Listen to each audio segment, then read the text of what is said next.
भगवान गंगा पार करते हैं, केवट को उसकी मजदूरी देना चाहते हैं, लेकिन केवट लेने से मना कर देता है। केवट कहता है, भगवान आपसे कैसी मजदूरी लेना, आपने तो मुझे वो दे दिया है जो ऋषि मुनि करोड़ों करोड़ों वर्ष तक तपस्या करने के बाद भी प्राप्त नहीं कर सकते। हे नाथ, आज मैंने अपने हाथों से आपके चरण पखारे हैं। हे प्रभु, आज आपने मुझे क्या कुछ नहीं दिया। जब आप वापस लौटेंगे ना, तब मैं आपसे अवश्य ही अपनी मजदूरी ले लूंगा। भगवान वहां से आगे प्रस्थान करते हैं। ऋषि वाल्मीकि के आश्रम पे भगवान पहुंचते हैं। भगवान को आश्रम की ओर आते देख करके वाल्मीकि ऋषि बड़े प्रसन्न होते हैं। भगवान का स्वागत करते हैं, सत्कार करते हैं, भगवान को उचित आसन प्रदान करते हैं। प्रभु श्री राम को कंद मूल फल खिलाते हैं। बहुत प्रकार से प्रभु की सेवा करने के पश्चात भगवान श्री राम ऋषि वाल्मीकि से पूछते हैं कि हे मुनिराज, अब आप हमें वो स्थान बताइए जहां हम कुछ समय के लिए निवास कर सकें।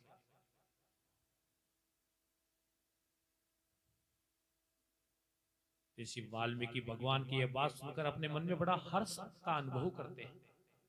सोचते हैं कि हे राम, यह बात तुम क्यों नहीं कहोगे, क्योंकि तुम इस समय नर लीला जो कर रहे हो, प्रकट में वाल्मीकि मुनि भगवान श्री राम से कहते हैं कि हे प्रभु, आप मुझे पहले तो यह बताइए कि आप कहां पर नहीं है जो आप कहीं रहना चाहते हैं। अर्थात आप तो पूरी सृष्टि के कण कण में समान रूप से व्याप्त है, फिर भी आप पूछते हैं कि मैं कहां निवास करूं।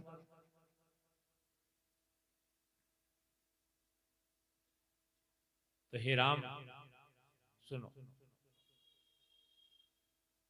मैं तुम्हें अपनी मति के अनुसार कुछ स्थान बताता हूं जहां तुम अपने अनुज लक्ष्मण और सीता जी सहित निवास करो। वाल्मीकि ऋषि कहते हैं, हे राम, जो कान तुम्हारी कथा सुनने से थकते नहीं हो, अर्थात जिनको तुम्हारी कथा सुनने में आनंद की अनुभूति होती हो, जो तुम्हारी कथा को बड़े मन और चाव से सुनता हो, हे पुत्र राम, तुम उनके हृदय में निवास करो।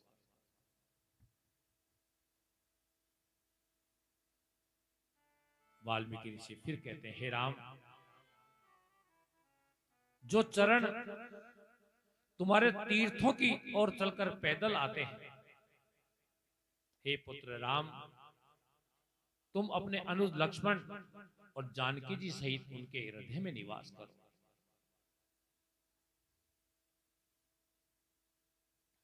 वाल्मीकि ऋषि कहते हैं, हे पुत्र राम, जो गौ की सेवा करते हैं, जो दान देते हैं, हे पुत्र राम, तुम अनुज लक्ष्मण सहित उनके हृदय में निवास करो।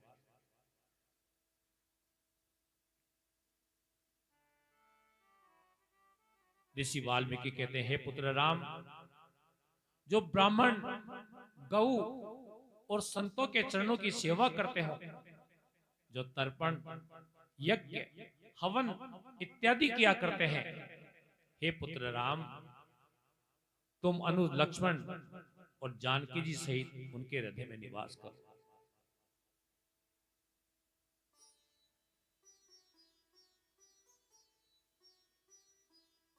वाल्मीकि ऋषि कहते हैं, हे राम, जो कपट त्याग कर, अहंकार त्याग कर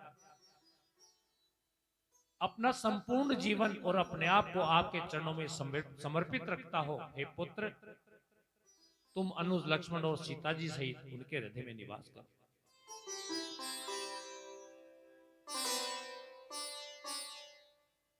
तब भगवान राम हाथ जोड़ करके वाल्मीकि ऋषि से कहते हैं, हे मुनिराज, अब आप मुझे लौकिक रूप में रहने के लिए उचित स्थान बताने की कृपा करें। वाल्मीकि ऋषि भगवान राम को बताते हैं कि अब तुम्हें अनुज, लक्ष्मण और जानकी जी सहित कहां रहना है। तुलसीदास जी कहते हैं,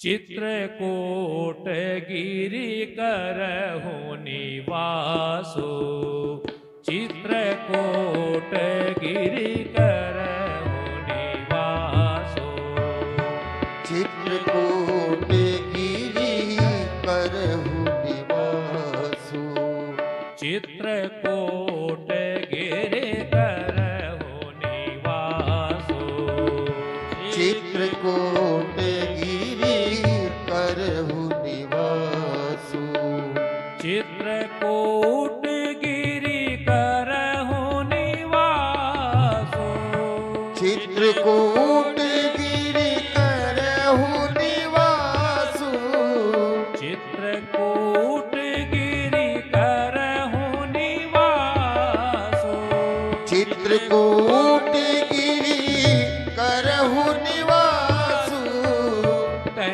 तुम्हार सब भांति सुपासो, तह तुम्हारे सब भांति सुपासो, तै तुम्हारे सब भांति सुपासो, तह तुम्हारे सब भांति सुपासो, चल सुहावन कानन चारो, शैल सुहावन कानन चारु, चल सुहावन कानन चारो, शैल सुहावन कानन चारु, करी के हरि मृग बिहग बिहारो, करि के हरि बिहग बिहारू,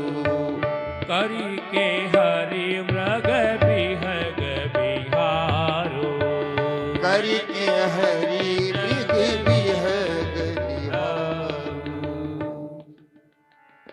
वाल्मीकि ऋषि कहते हैं, हे राम, यहां से कुछ ही दूरी पर चित्रकूट नामक स्थान है, आप वहां चले जाइए। वहां पर अत्रि ऋषि अपनी पत्नी अनुसुईया के साथ रहते हैं।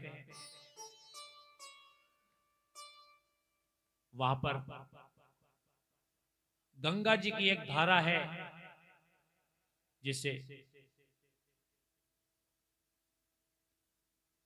अत्रि ऋषि की पत्नी अनुसुईया अपने तपोबल से लेकर के आई है। उसका नाम मंदाकिनी है।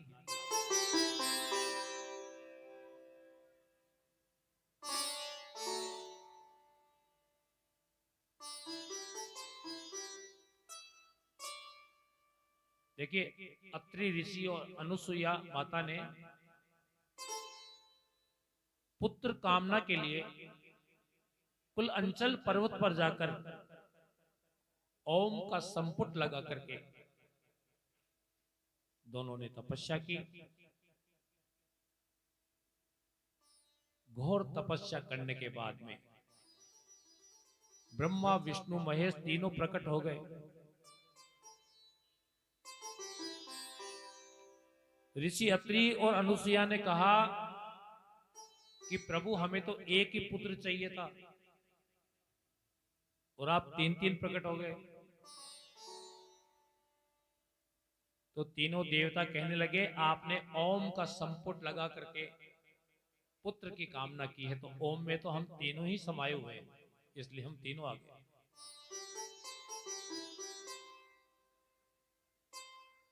तब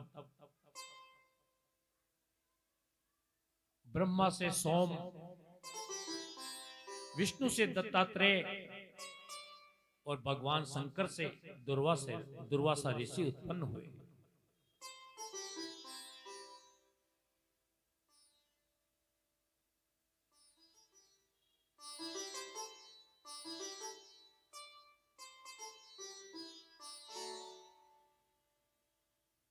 अब यहां से कथा को हम वापस सुमंत की ओर लेकर चलेंगे, क्योंकि श्री रामचरितमानस में जैसे जैसे प्रसंग है हम श्री रामचरितमानस के आधार पर ही हम चलेंगे। वापस सुमंत कथा से लौटने के बाद में हम आपको माता सीता और अनुसुईया का संवाद प्रस्तुत करेंगे। बहुत ही सुंदर संवाद है। तुलसीदास जी ने इतनी सुंदर चौपाइयां लिखी हैं और माता बहनों के सुनने के लिए बहुत ही ज्यादा महत्व है।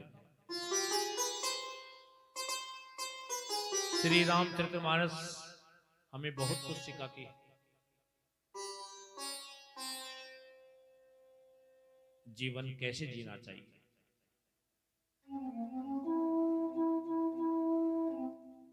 इस धरती पर हमारा जन्म लेने का मुख्य उद्देश्य, भगवान ने हमारे को जन्म दिया, तो जन्म लेने के बाद में मृत्यु तक हमारा लक्ष्य क्या होना चाहिए।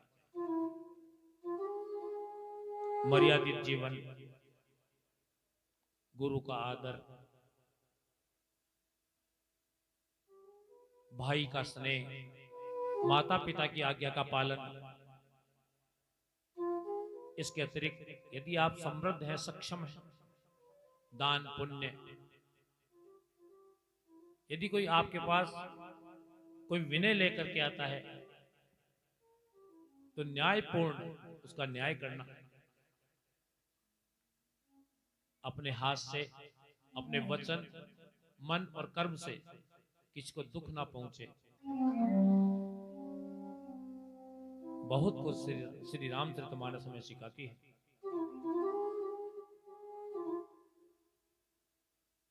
यमुना पार करने के पश्चात भगवान राम ने भीलों के राजा निषाद को वापस भेज दिए।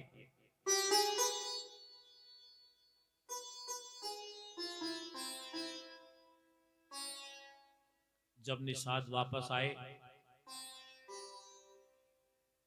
तो सुमंत जी को धरती पर पड़े हुए विलाप करते हुए देखा। सुमंत जी हा राम करते। निषाद राजा को नजर आए। निषाद ने सुमंत जी को संभाला, कहा हे सुमंत जी, आप तो स्वयं बड़े धीर और ज्ञानी हैं। हे सुमंत जी, ये विलाप करने का समय नहीं है। आप अतिशीघ्र अयोध्या लौट जाइए, क्योंकि वहां महाराज दशरथ इस समय बहुत दुखी हैं और आप उनके मंत्री ही नहीं, आप उनके सखा भी हैं। इस समय उनको आपकी बहुत आवश्यकता होगी।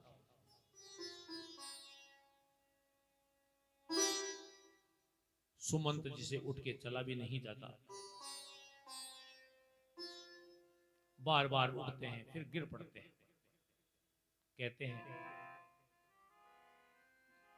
सोच सुमंत्रे विकल दुख दीना, सोच सुमंत्रे विकल दुख दीना, दिग जीवन रघुवीर विहीना, दिग जीवन रघुवीर विहीना। सोच सुमंत्र विकल दुख दीना, सोच सुमंत्र विकल दुख दीना,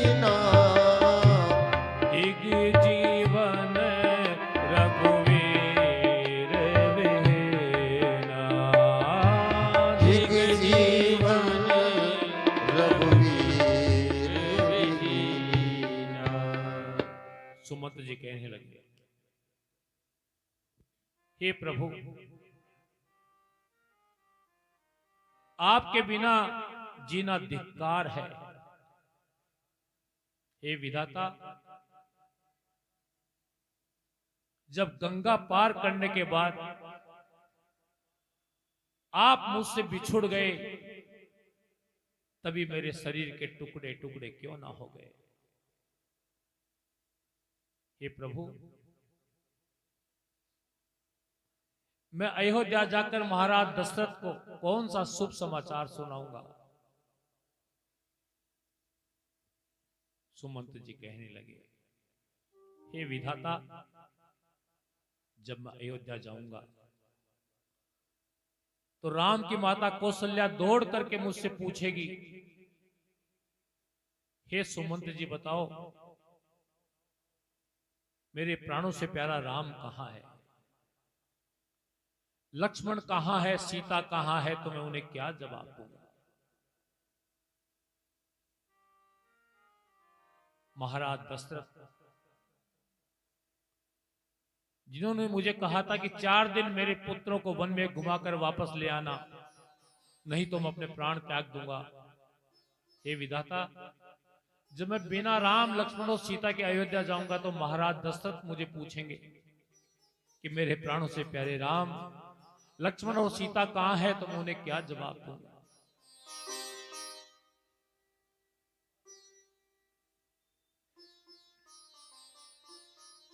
सुमंत जी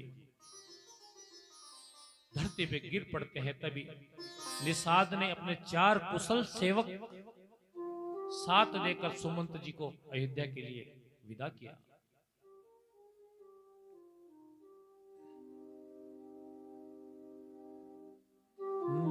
जाए तो जाए कहां,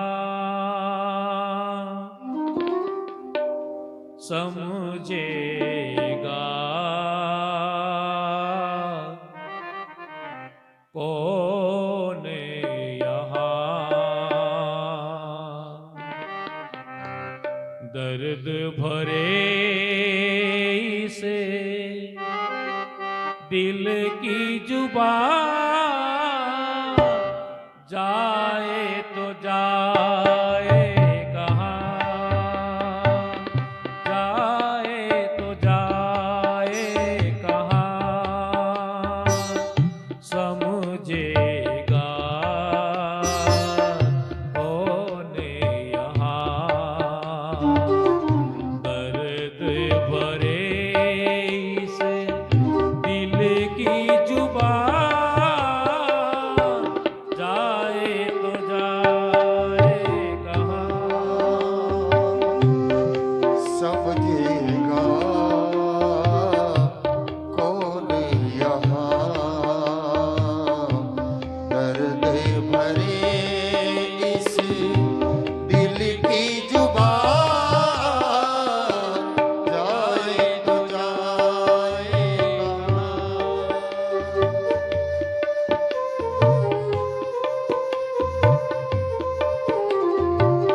मायूसियों का मजमा है दिल में, क्या रह गया है इस जिंदगी में। मायूसियों का मजमा है दिल में, क्या रह गया है इस जिंदगी में। एक हंसी और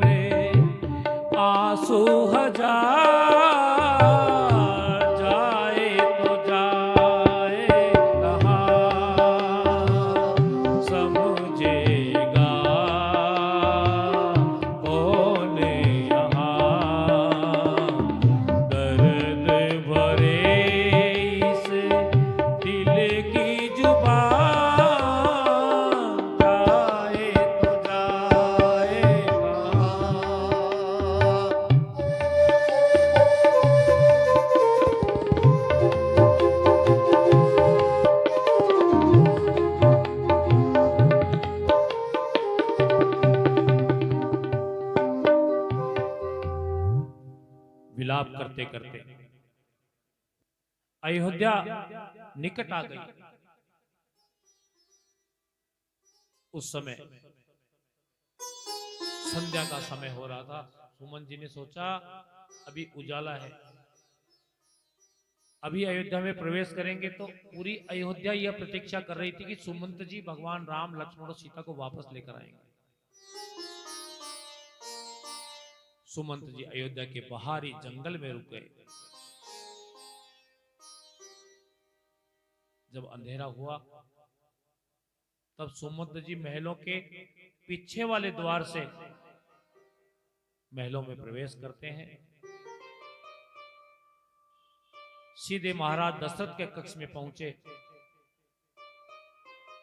दशरथ जी ने सुमंत जी की ओर देखा, एक आशा भरी दृष्टि से देखा कि सुमंत जी आ गए तो मेरे प्राणों से प्यारे राम लक्ष्मण और सीता को वापस लेकर आए।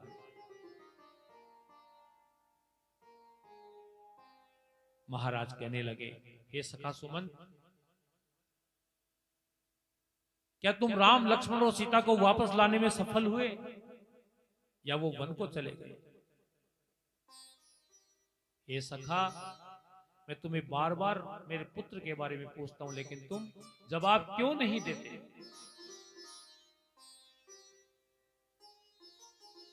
सुमंत जी की आंखों से अश्रुधारा बह निकली। दोनों हाथ जोड़कर रोते हुए मस्तक नीचा करके महाराज दशरथ के सामने सुमंत जी खड़े हो गए।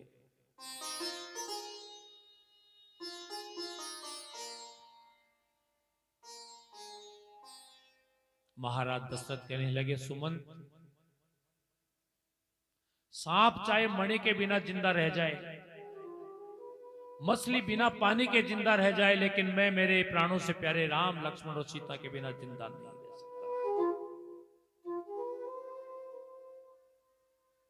हे सखा, कोई भी उपाय करो, तुम मुझे मेरे प्राणों से प्यारे राम के पास ले चलो, नहीं तो मैं हठपूर्वक कहता हूं मैं अपने प्राणों को त्याग दूंगा।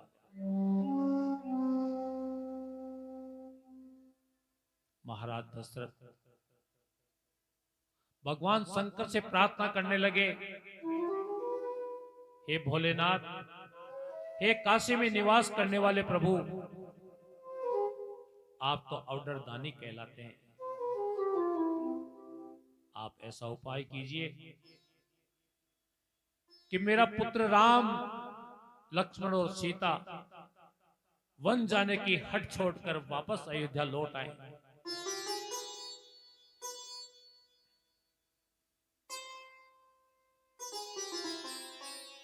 माता कौशल्या रोने लगी।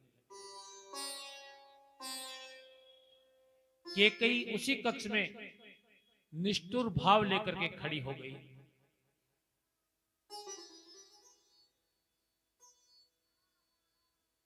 जब अयोध्या में मालूम पड़ा कि भगवान नहीं लौटे हैं, हाहाकार मच गया।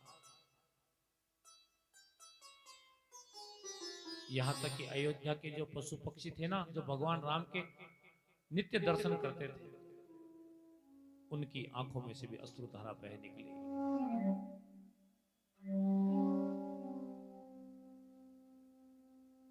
पूरी वातावरण में अंधकार सा छा गया, क्योंकि जहां राम ही नहीं वहां क्या है? राम निकल गए ना वहां से।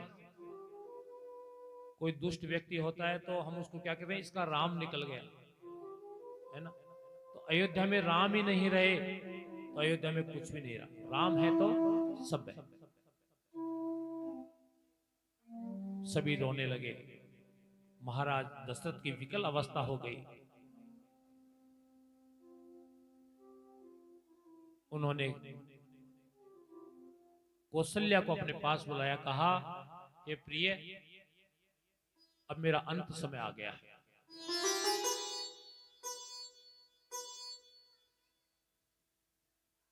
यह सुनते ही कौशल्या रोने लगी। महाराज, आप ऐसे वचन ना कहें।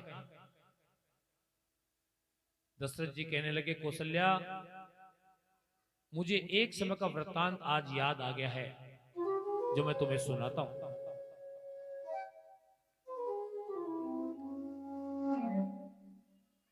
महाराज दशरथ ने कहा, हे महारानी, जब मैं किशोर अवस्था में था ना, युवक था, उस समय एक बार मैं शिकार खेलने के लिए वन में चला गया।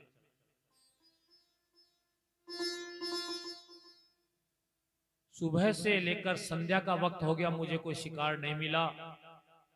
शाम को मैं थक हार कर वापस अयोध्या की ओर लौट रहा था।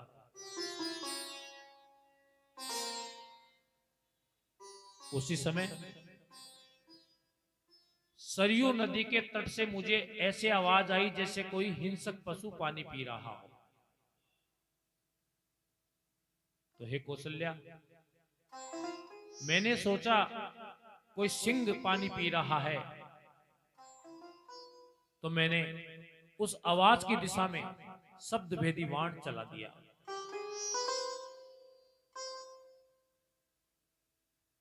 हे महारानी,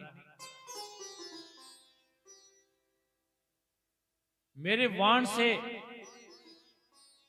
एक मनुष्य घायल हो गया, उसकी करुण चित्कार मुझे सुनाई दी। मैंने सोचा, दशरथ, आज तेरे हाथों से बहुत बड़ा पाप हो गया।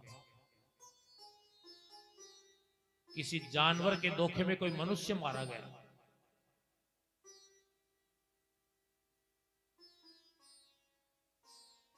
महाराज दशरथ कहते हैं, महारानी, मैं उस आवाज की दिशा की ओर गया, जाकर के देखा तो सरयू के किनारे पर एक ऋषि कुमार मेरे बाण से घायल होकर तड़प रहा था।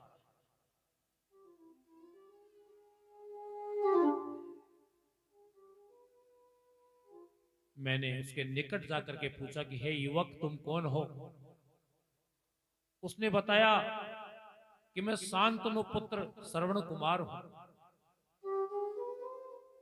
मैं अपने अंधे माता पिता को तीर्थ करवाने लेकर आया था। उनको प्यास लगी, उनके लिए जल लेने के लिए मैं सरयू नदी के तट पर आया था, लेकिन न जाने किसने मेरा यह हाल कर दिया। दशरथ जी कहते हैं, हे महारानी, मैंने अपने हृदय पे पत्थर रखकर उस युवक से कहा कि तुम्हारा यह हाल करने वाला तुम्हारा अपराधी तुम्हारे सामने खड़ा है। मैं अयोध्या नरेश राजा दशरथ हूं। हे ऋषि कुमार, यह बाण मैंने शिकार के धोखे में चलाया था, जो तुम्हें लग गया। श्रवण कुमार ने कहा, हे राजन, आप अपने मन में जरा भी संताप ना करो, दुख ना करो, क्योंकि मेरा अंतिम समय आ गया। लेकिन वहां वृक्ष के नीचे मेरे अंधे माता पिता बैठे हैं। आप ये जल का लोटा ले जाकर उनको जल जरूर पिला देना। ये कहते हुए, हाँ पिता, हाँ माता, मैं आपकी सेवा नहीं कर सका, यह कहते हुए श्रवण कुमार ने अपने प्राण त्याग दिए।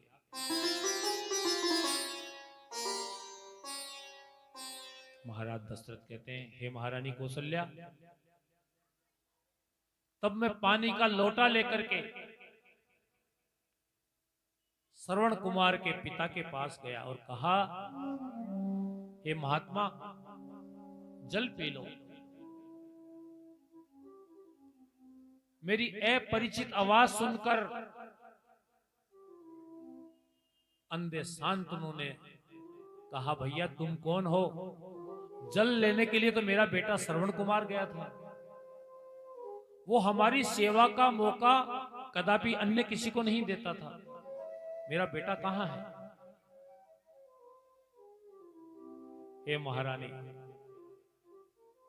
तब मैंने हाथ जोड़ करके कहा, हे महात्मा, तुम्हारा पुत्र श्रवण कुमार शिकार के धोखे में मेरे हाथों से मारा गया।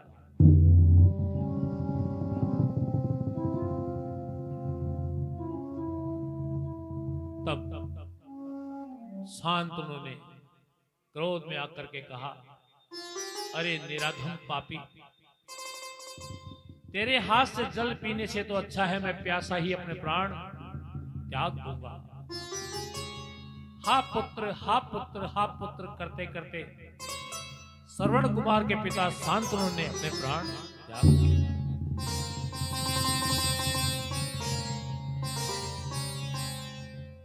महाराज दशरथ कहते हैं, हे महारानी कौशल्या, श्रवण कुमार और उसके पिता की हत्या का पाप सिर पर लेने के बाद मैं वह जल का पात्र लेकर के श्रवण कुमार की माता के पास गया।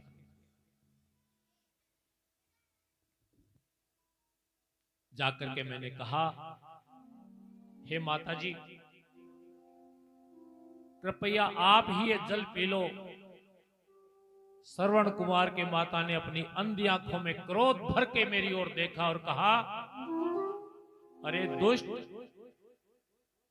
मेरे पति और पुत्र के हत्यारे, तेरे हाथ से जल पीने से तो अच्छा है मैं भी प्यासी ही अपने प्राण त्याग दूंगी। लेकिन मैं तुझे एक श्राप देती हूं। जिस प्रकार आज मेरे पति का शव बिना अग्निदान के पड़ा है, तेरे भी 4 पुत्र होंगे, लेकिन जब तेरा अंतिम समय आएगा तब तेरी चिता को अग्नि देने के लिए एक भी पुत्र तेरे पास नहीं रहेगा। श्राप दे करके श्रवण कुमार की माता ने भी अपने प्राण त्याग दिए। महाराज दशरथ कहते हैं, महारानी कौशल्या, आज तुम देख लो, पुत्र राम और लक्ष्मण तो वन को चले गए, भरत और शत्रुघ्न ननिहाल चले गए। आज मेरे 4 पुत्र होते हुए भी मेरे अंत समय में मेरे पास मेरा एक भी पुत्र नहीं। कौशल्या ने बहुत धैर्य बंधाया, महाराज, महाराज आप दुखी मत हो, महाराज आप ऐसा ना करें। दशरथ विकल होकर के महल के दीवारों पर अपना सिर पटकने लगे। हा राम, हा राम, हा लक्ष्मण, सीता तुम कहां हो, इस प्रकार विलाप करने लगे। कौशल्या को कहने लगे, कौशल्या देखो, वो जो तारे हैं ना, वो मुझे देख के हंस रहे हैं। देखो वो बैल पे बैठ करके कोई मुझे इशारा कर रहा है, वो मुझे बुलाते हैं। कौशल्या, वो मुझे बुलाते हैं। इस प्रकार महाराज दशरथ विकल होकर के महलों के दीवारों पर अपना सिर पटकते हैं।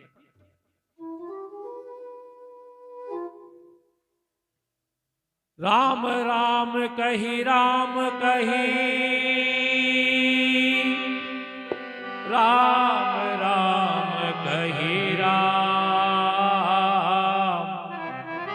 तनु परिहरे रघुवर विरय, राहु गए सुरेधाम। राम राम राम राम, इस प्रकार 6 बार राम के नाम का उच्चारण करते हुए महाराज दशरथ देवलोक को गमन कर गए। बोल श्री रामचंद्र भगवान की जय।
सीताराम, बोलो सीताराम, सीताराम।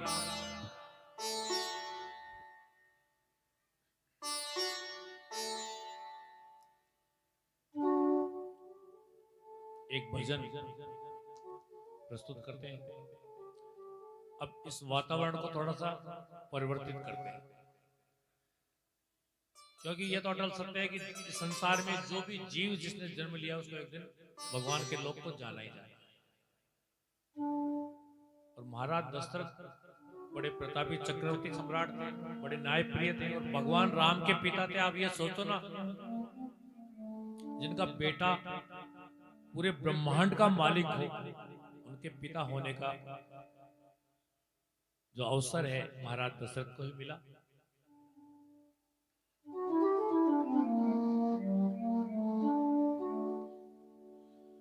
मेरे रोम रोम में बसने वाले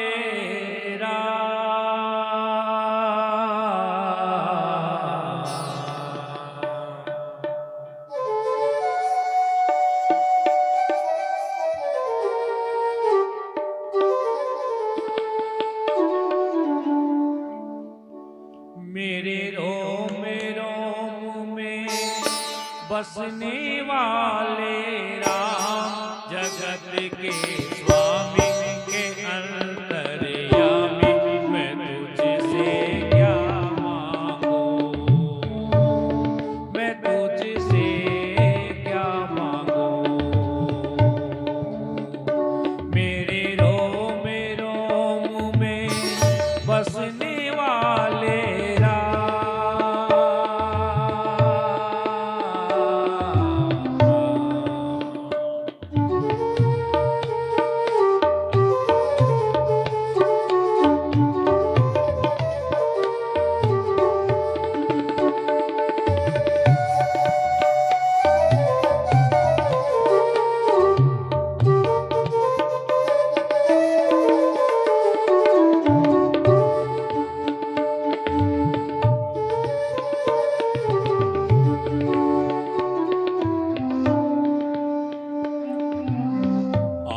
का बंधन तोड़ चुका हूँ, आस का बंधन तोड़ चुका हूँ, सब कुछ तुझे पर छोड़ चुका हूँ, आस का बंधन तोड़ चुका हूँ, सब कुछ तुझ पर छोड़ चुका हूँ। नाथ मेरे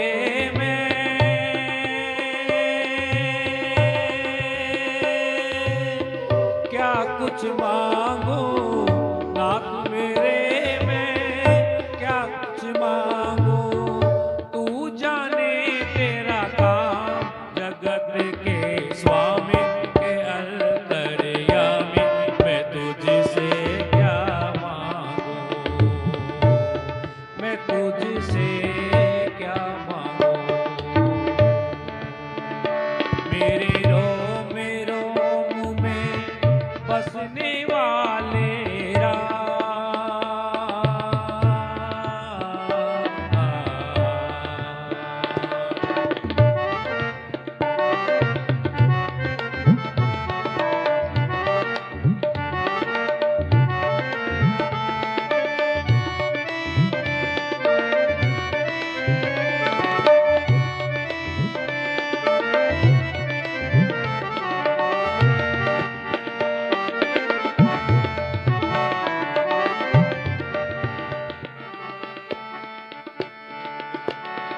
भेद तेरा कोई क्या पहचाने, भेद तेरा कोई क्या पहचाने, जो तुझ सा हो वो तुझे जाने, भेद तेरा कोई क्या पहचाने, जो तुझ सा हो वो तुझे जाने, तेरे किए को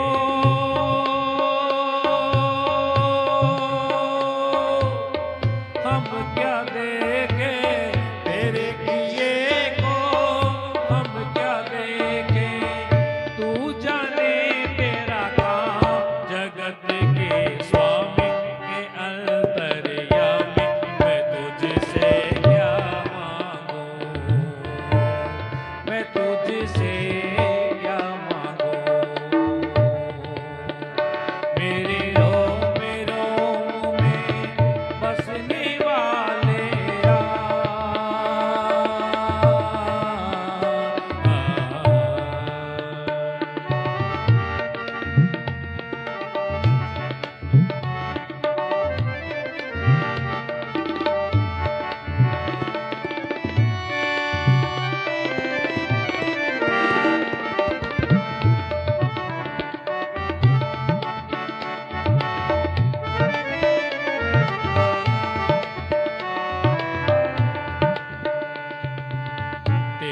चरण की धूल जो पाए, तेरे चरण की धूल जो पाए, वो पत्थर हीरा हो जाए। तेरे चरण की धूल जो पाए, वो पत्थर हीरा हो जाए। भाग्य मेरा जो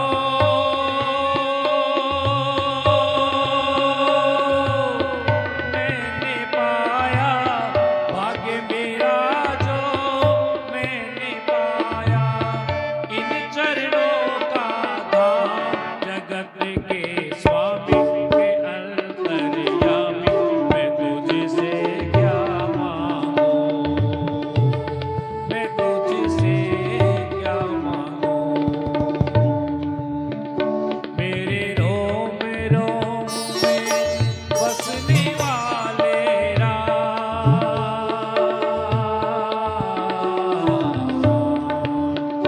मेरे रोम रोम में बसने वाले राम, जगत के स्वामी के अंतर्यामी, मैं तुझसे क्या मांगू,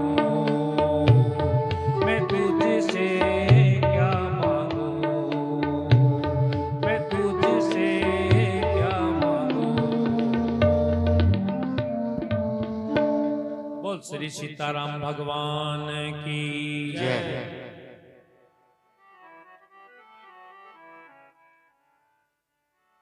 दशरथ जी भगवान के लोक को चले गए। अब हम श्री रामचरितमानस के अरण्य कांड में प्रवेश करते हैं।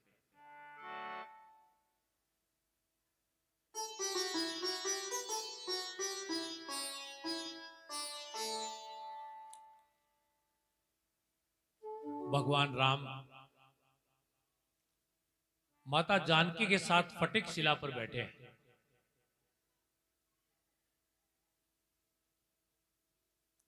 और अपने हाथों से सुंदर सुंदर फूल चुन करके, पुष्प चुन करके माता जानकी का श्रृंगार कर रहे हैं। अपने हाथों से सुंदर फूल तोड़कर माता जानकी के का जोड़ा बना रहे हैं, उसमें फूल लगा रहे हैं, फटिक शिला पे बैठे।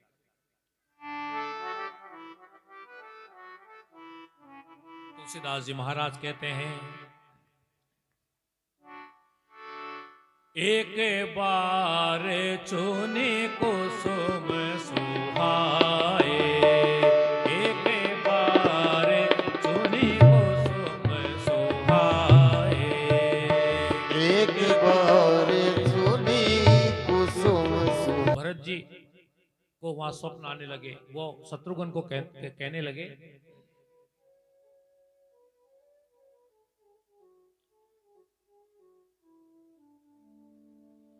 स्वप्न खोटे हो रहे हैं, स्वप्न खोटे हो रहे हैं, देखिए भ्राता विचार, स्वप्न खोटे हो रहे हैं, देखिए भ्राता विचार।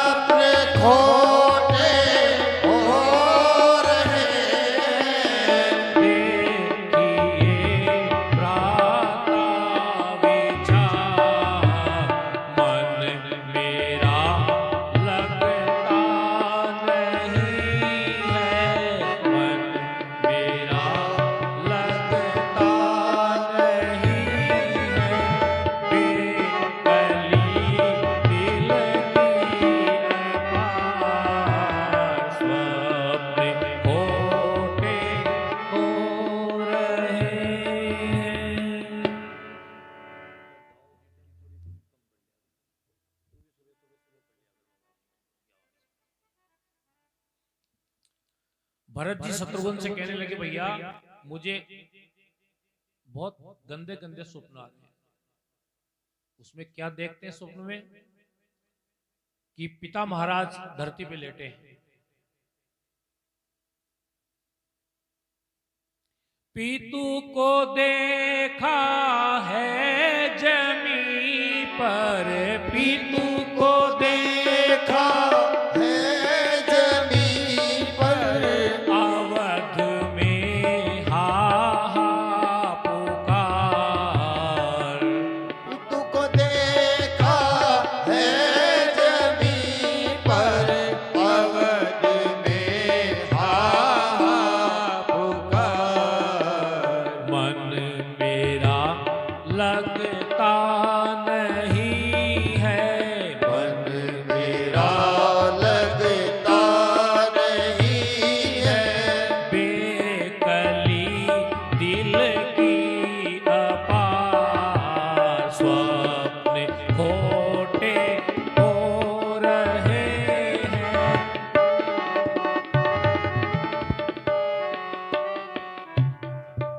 तभी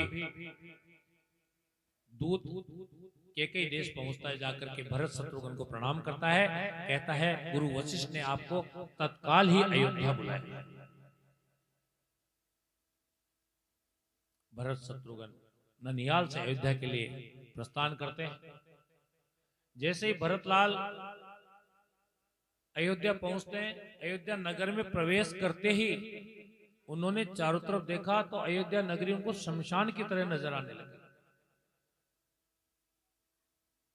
और जब रास्ते में आए ना, तब भी बहुत प्रकार के अमंगलकारी दृश्य उनको नजर आए। तब विनायक गणेश जी महाराज को मनाते हुए भरतलाल जी अयोध्या पहुंचे। देखा तो नगर में बिल्कुल सुनसान है। नगर के नर नारी, उनकी आंखों में आंसू हैं। बिल्कुल शांति, शमशान की भांति शांति छाई हुई है। भरतलाल जी जैसे ही महलों में पहुंचे, तो सबसे पहले माता केकई ने आरती की थाली सजा करके भरत जी का स्वागत किया। भरत जी ने पूछा, माता पिता महाराज कहाँ हैं? भैया राम, लक्ष्मण और माता जानकी कहाँ हैं? तब केकई ने कहा, पुत्र भरतलाल, मैंने सारी बात बना दी थी, सब कुछ व्यवस्थित हो गया था। तुम्हारे रास्ते रख के लिए मैंने तुम्हारे पिताजी से 2 वरदान मांग लिए। एक में तुम्हें अयोध्या का राज, दूसरे में तुम्हारे बड़े भाई को 14 वर्ष का वनवास। लेकिन बीच में ही तुम्हारे जो पिताजी है ना, उनके ये बात सहन नहीं हुई। तो तुम्हें बहुत अधिक, राम को बहुत अधिक प्यार करते ना, वन जाने की बात सुन करके तुम्हारे पिताजी महाराज मूर्छित हो गए पहले, और फिर इस दुनिया को छोड़ के देवलोक को चले गए। ये सुनते ही भरतलाल जी धरती पर बैठ करके हाथ विलाप करने लगे। तभी गुरु वशिष्ठ ने भरतलाल जी को बहुत प्रकार से समझाया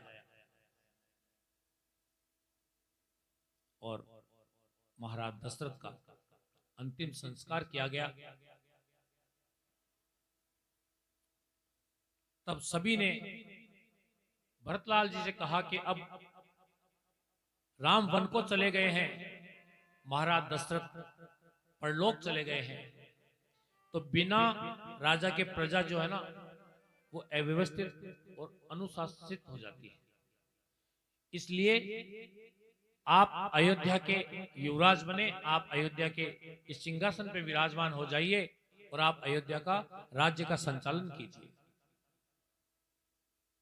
भरत जी ने कहा, हे गुरुदेव, मैं ऐसा अवश्य करूंगा, लेकिन पहले मैं मेरे प्रभु श्री राम के दर्शन करना चाहता हूं। इसलिए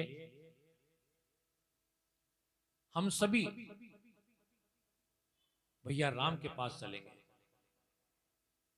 गुरु जी ने आज्ञा दी, ठीक है पुत्र भरतलाल, ऐसा ही होगा।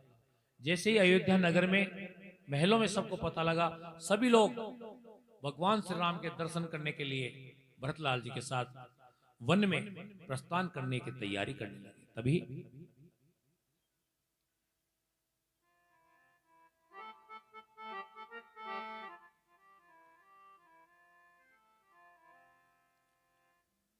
भरत चले चित्रकूट रामा, राम को मनाने। भरत चले चित्रकूट रामा, राम को मनाने। भरत चले चित्रकूट ओ रामा, राम को मनाने। राम को मनाने, राम को मनाने, राम को मनाने, राम को मनाने। भरत चले चित्रकूट रामा, राम को मनाने। भरत चले चित्रकूट ओ रामा, राम को मनाने।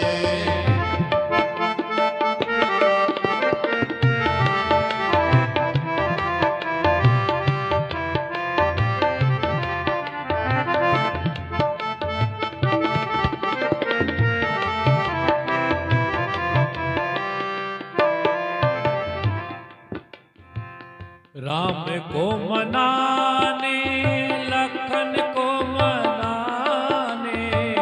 राम को मनाने, लखन को मनाने। लखन को मनाने, सीता को लिवाने। लखन को मनाने, सीता को लिवाने। भरत चले चित्रकूट रामा, राम को मनाने। भरत चले चित्रकूट ओ रामा, राम को मनाने।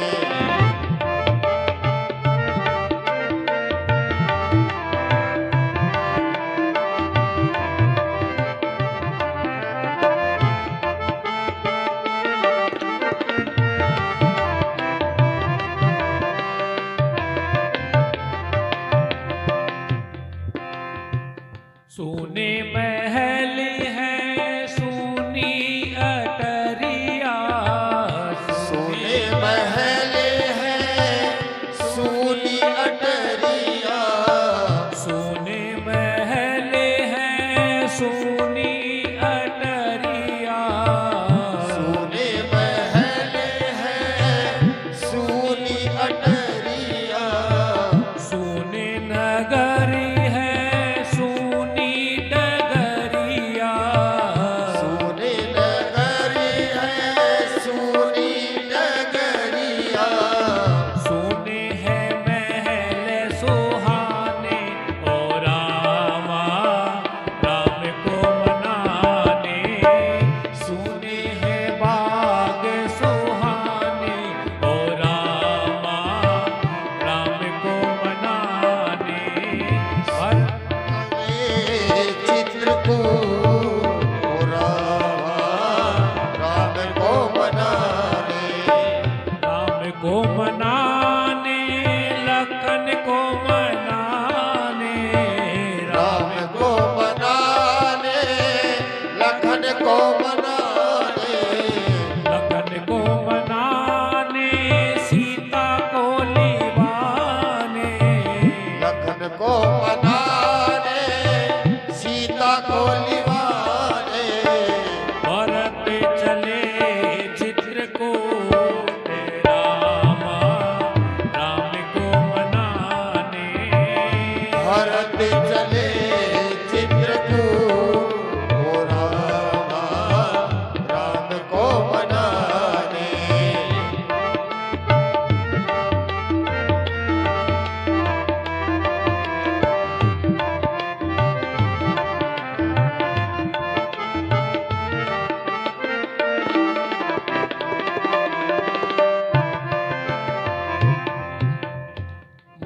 के कई का वचन मान के, माँ के कई का वचन मान के, माँ के कई का वचन मान के, माँ के कई का वचन मान के, राम जी निकले इतना ठान के, राम जी निकले इतना ठान के, पहुँचेंगे कब हम ठिकाने, ओ रामा राम को मनाने, पहुँचेंगे कब हम ठिकाने, ओ रामा राम को मनाने, भरत चले चित्रकूट, रामा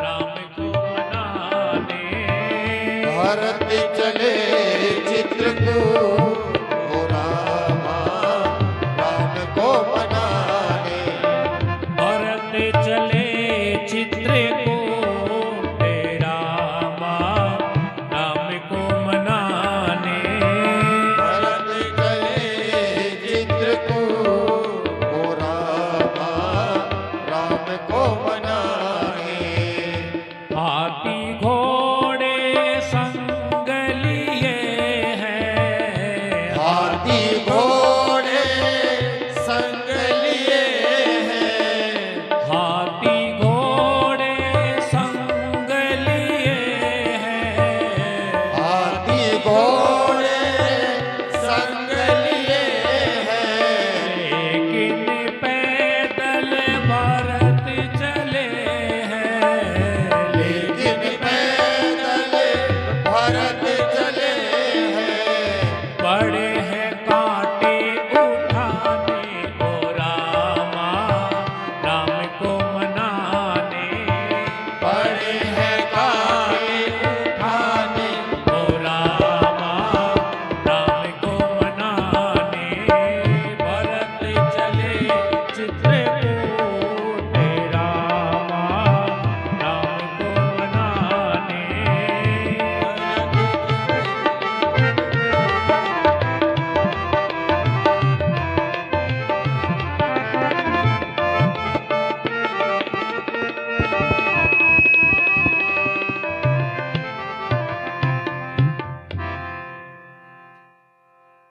एक और है। विनय करती है हाथ जोड़ कर, विनय करते हैं हाथ जोड़ कर, भैया राम के चरणों में गिर कर, भैया राम के चरणों में गिर कर, भैया राम के चरणों में गिर कर, भैया राम जी के चरणों में गिर कर, कहे भरत नहीं माने, हो रामा राम को मनाने, कहे भरत नहीं माने, हो रामा राम को मनाने, भरत चले चित्रकूट, रामा राम को मनाने,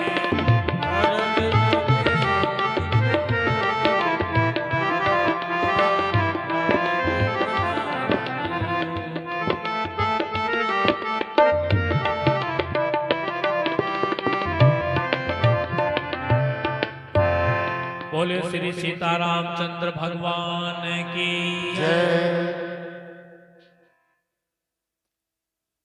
तो भरतलाल जी चित्रकूट चले,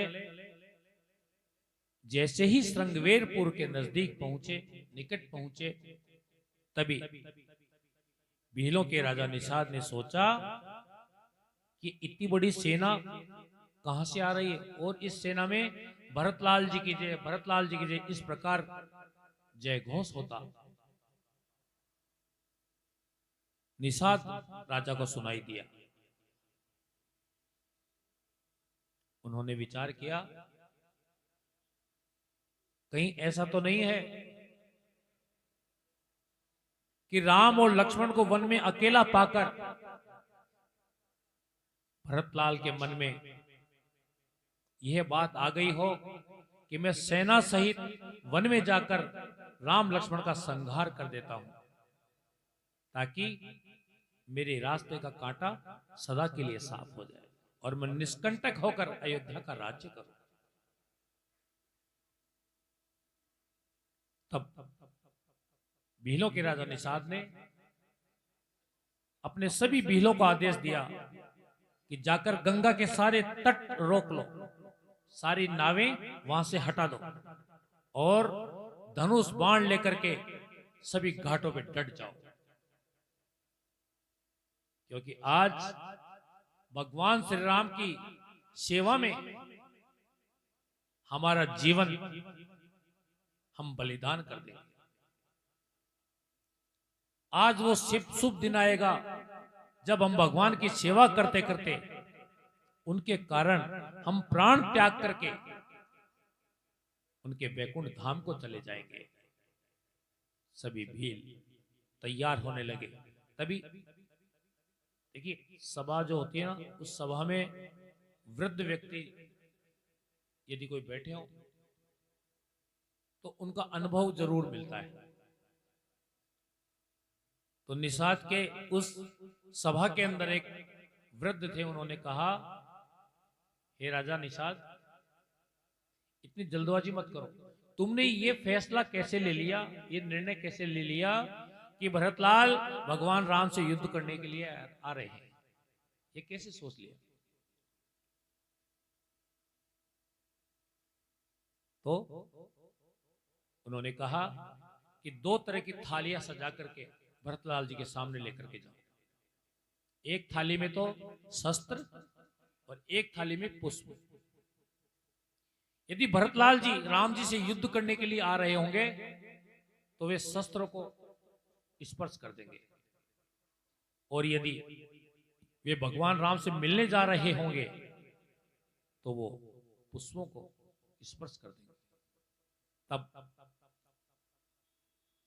2 थाल सजाए गए, एक में शस्त्र और एक में पुष्प। भरतलाल जी ने पुष्पों को स्पर्श किया तो सभी भील प्रसन्नचित्त होकर भरतलाल जी की जय, भरतलाल जी की जय, इस प्रकार से जय घोष करने लगे। तब भरतलाल जी ने निषाद को भगवान का अति प्रिय सेवक जान करके अपने गले से लगा लिया। तब निषाद ने बताया, हे भरतलाल जी, भगवान राम ने रात्रि को इस वृक्ष के नीचे घास के बिछोने पर विश्राम किया। यह सुनकर भरतलाल जी की आंखों में अश्रुधारा बहने लगी। जो प्रभु अपने संकल्प मात्र से करोड़ों सृष्टि उत्पन्न करके नष्ट करके फिर उत्पन्न कर सकते हैं संकल्प मात्र से, ऐसे मेरे प्रभु, उन्होंने पत्थर पर घास के बिछोने पर रात्रि विश्राम किया। 56 भोग पाने वाले प्रभु कंदमूल फल खाए। भरत जी को बड़ा दुख हुआ। जब निषाद ने बताया कि गंगा पार करने के लिए प्रभु राम ने केवट से नाव मांगी, तो भरत जी ने अपने आप को बहुत बड़ा अपराधी माना कि माता कैकेयी मुझे जन्म ही नहीं देती तो मेरे लिए राज्य की कामना ही नहीं करती। आज मेरे कारण मेरे प्रभु वन को चले गए। भरत जी बड़े दुखी हुए। गंगा के किनारे आकर के भरत जी रोने लगे, विलाप करने लगे।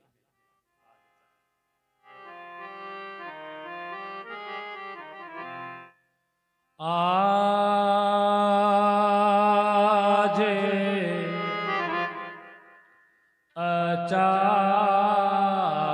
अचानक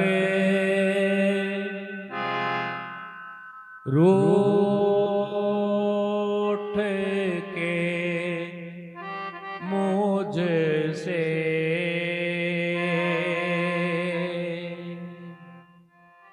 चले गए भगवान।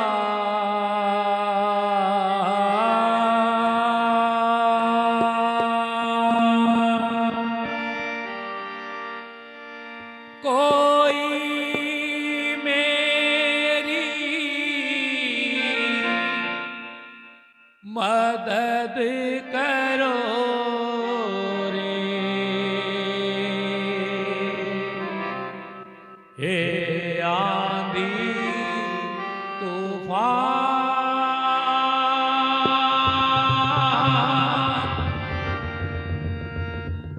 प्रभु मन मानी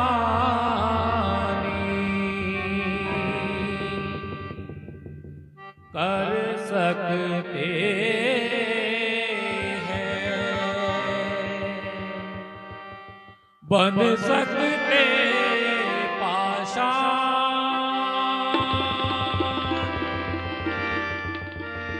कैसे पत्थर बनूं कहो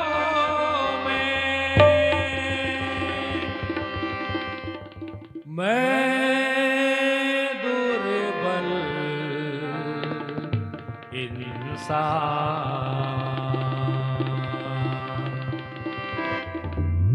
बोलो है जमीन, बोलो आसमान, बोलो है जमीन, बोलो आसमान, कोई तो जवाब दो, खोलो रे जुबान, कौन सी दिशा में गए मेरे भगवान। बोलो है जमीन, बोलो आसमान, कोई तो जवाब दो, खोलो रे जुबान, कौन सी दिशा में गए मेरे भगवान।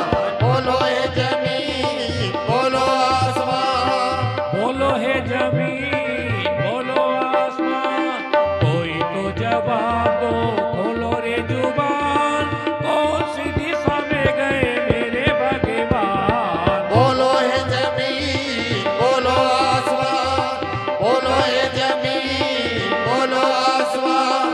रोको रोको रास्ता दिशाओं की दीवारों, रोको रोको रास्ता दिशाओं की दीवारों, रोको रोको रास्ता दिशाओं की दीवारों, रोको रोको रास्ता दिशाओं की दीवारों। प्रभु के चरणों में गिरो चांद सितारों, प्रभु के चरणों में गिरो चांद सितारों, प्रभु के चरणों में गिरो चांद सितारों। प्रभु के चरणों में गिरो चांद सितारों। जाने नहीं पाए,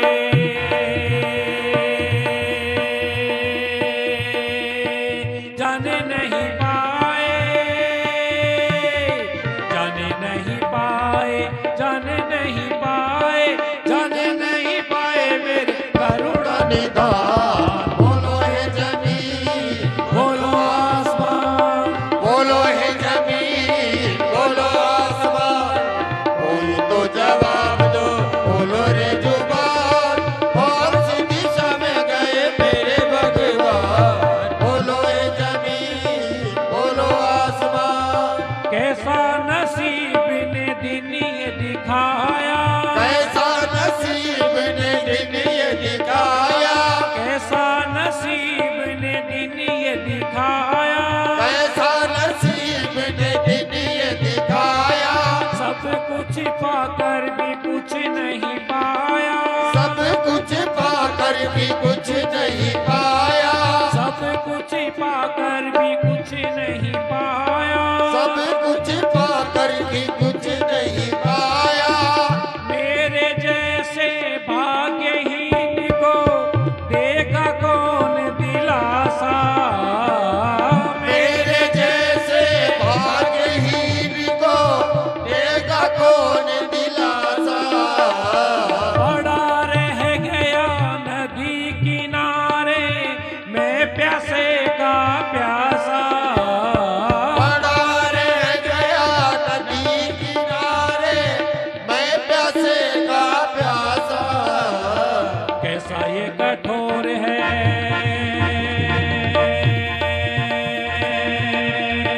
कैसा ये कठोर है, ये कठोर है, कैसा ये कठोर है विधि का विधान। बोलो हे जमीन, बोलो आसमान, बोलो हे जमीन, बोलो आसमान। कोई तो जवाब दो, खोलो रे जुबान, कौन सी दिशा में गए मेरे भगवान। बोलो हे जमीन, बोलो आसमान, बोलो हे जमीन, बोलो आसमान। बोलो हे जमीन, बोलो आसमान। बोलो हे जमीन, बोलो आसमान। बोले श्री सीताराम भगवान की जय।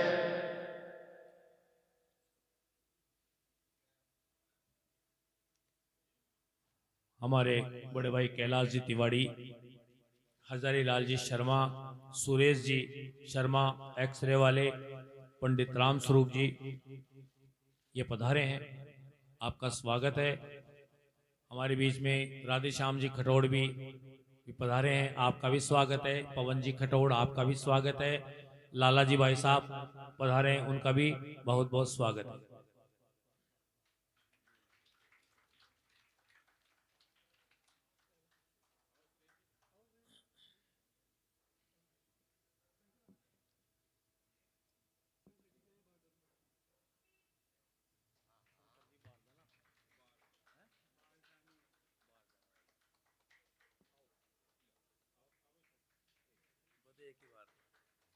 शंकर जी बारदाना वाले भी पधारे, आपका भी स्वागत।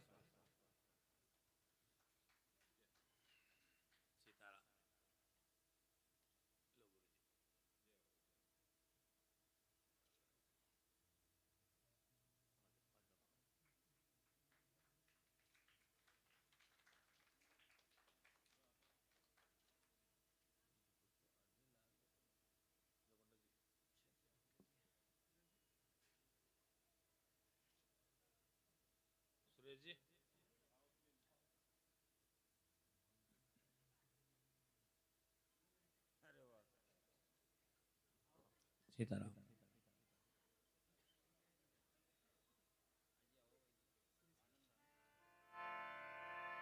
कैलाश जी,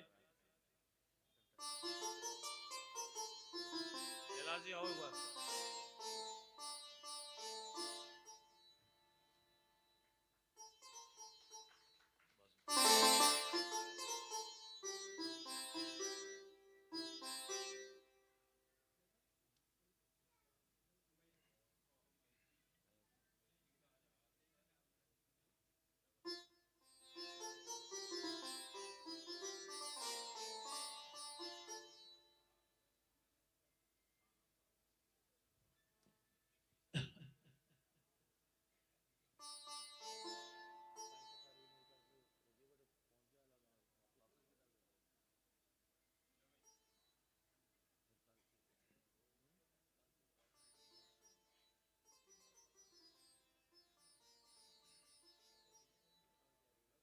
सीताराम।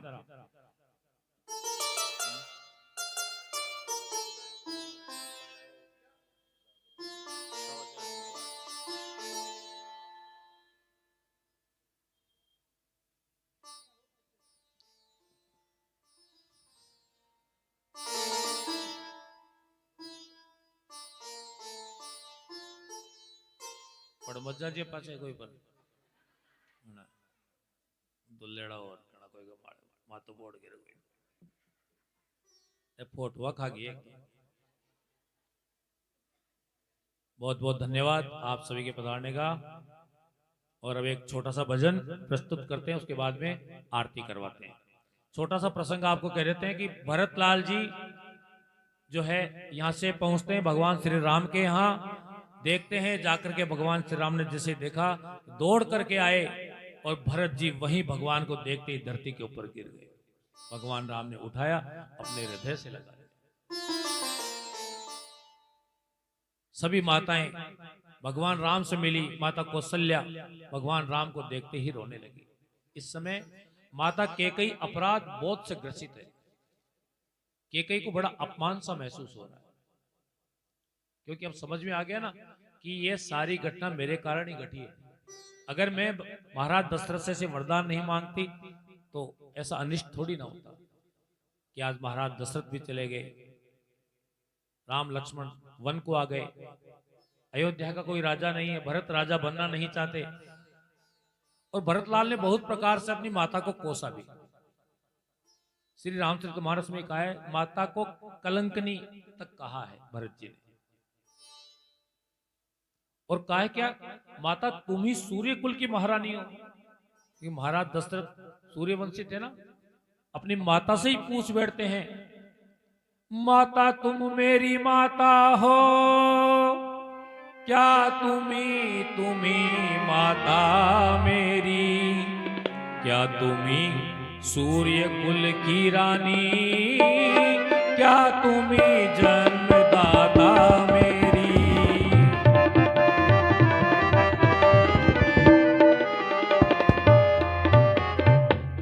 क्या तुम्ही सूर्य कुल की महारानी हो? हे माता, यदि तुम्हें ऐसा ही करना था ना, तो जब मेरा जन्म हुआ उसी समय मेरा गला क्यों नहीं घोट दिया, उसी समय मुझे मार क्यों नहीं दिया।